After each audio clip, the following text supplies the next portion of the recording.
In the dense jungles, where ancient trees rise like silent sentinels and golden rays of sunlight filter through the thick canopy.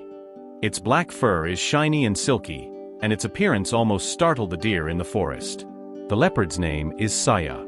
Once she became an adult, she left her mother and began a solitary journey. Over the past few months, she's been wandering, searching for a place to call home. After overcoming countless challenges, Saya finally found a place she was happy with, a paradise filled with countless animals. But this paradise already had a ruler, a leopard named Balian, who had ruled the area for 5 years. Saya, a fierce wanderer, refused to back down. But Balian was unwilling to let an outsider invade his territory. There was only one way to settle things, a real fight. Winner takes the crown. The loser, nothing. After a few minutes, Balian defeated Saya with overwhelming strength. Saya had no choice but to back off for now. But this minor defeat didn't break her spirit. Being a unique black leopard, her eyes revealed a determination to return. 2 months later, the wounds on Saya's face had healed. She never left the Taiyuan forest.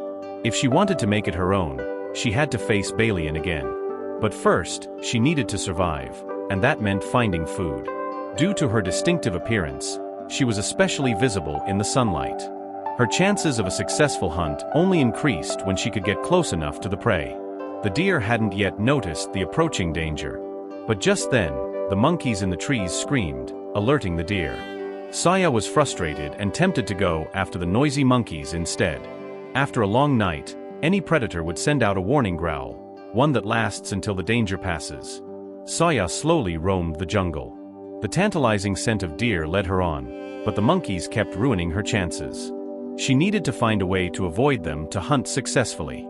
Her dark coat stood out, especially during the drought in the Kabini forest. With the trees shedding leaves and sunlight streaming in, there was no place to hide. In such an environment, Saya was like a shadowless light, even mocked by the monkeys. Then Saya witnessed a stunning sight, a porcelain leopard hunting a monkey. Its slender body, perfect muscle tone, and lightning-fast movements were mesmerizing, even though the hunt ultimately failed. Saya was captivated. It also reinforced her desire to claim the territory.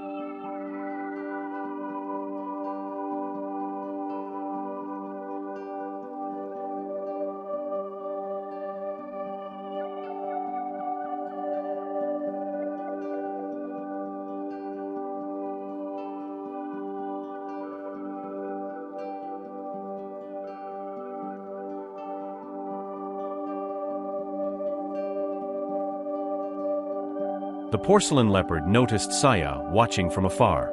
Usually bold, Saya hesitated. But without taking a step forward, there could be no spark. Instead of hunting, she kept trailing the porcelain leopard.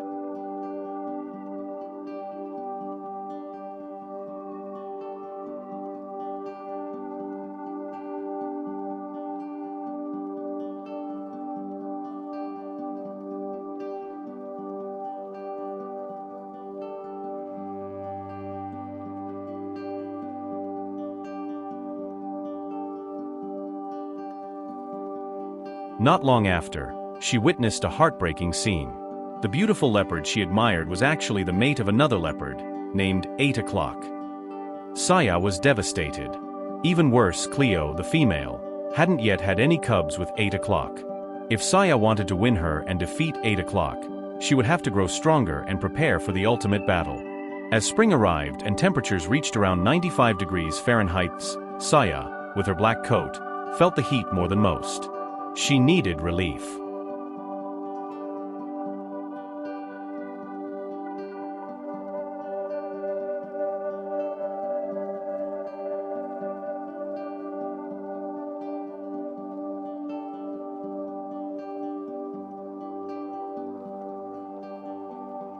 A deep forest lake offered shelter and, more importantly, water, an essential resource that attracted many animals, increasing hunting opportunities. But she wasn't the only predator around.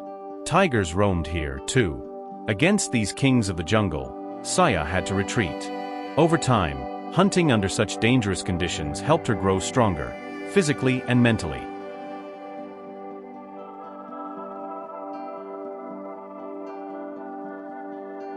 The showdown with 8 o'clock was drawing closer. While stalking prey one day, Saya saw Cleo again. She was pregnant. Saya decided to make a move this time. But 8 o'clock still reigned as king. What hurt Saya most was that Cleo had willingly leaned against him. Strong ones are always admired, it seemed.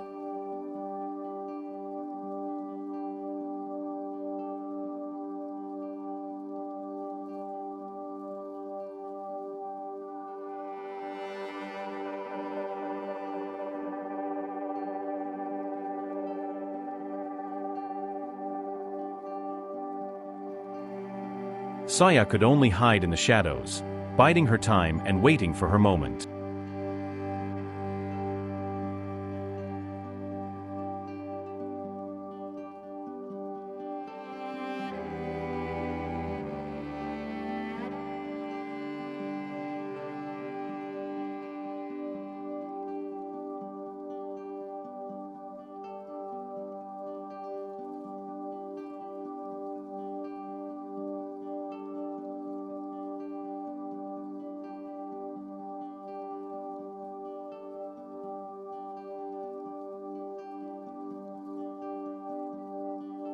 In the next 5 months, she battled tigers and wild dogs, accumulating scars that hardened her resolve.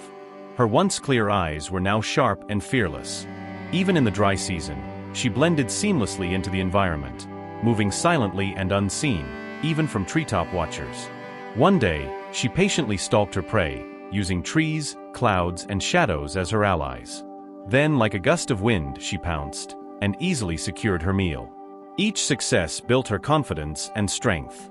2 years of quiet struggle were nearing an end. Saya was no longer hiding. She was now searching for Cleo. At that time, Cleo was leaving signs, scent marks, to signal she was in heat. Saya recognized the message. But so did 8 o'clock. This time, Cleo seemed drawn to Saya, youthful, strong, and striking. Even Balian noticed. Watching his mate walk away with another was more than he could take. Saya had been waiting for this moment. This was the final showdown. Victory would grant her the territory and Cleo. Defeat meant losing everything. Balian attempted a dignified retreat, but Saya didn't hesitate, she attacked. To everyone's surprise, Balian ran. He had aged, and against the young, strong Saya, survival meant surrender. Saya pursued and defeated him. Balian left, alone. Saya finally won Cleo's heart and claimed the land. Together they lived happily, and from that day on, there was only one ruler of this territory.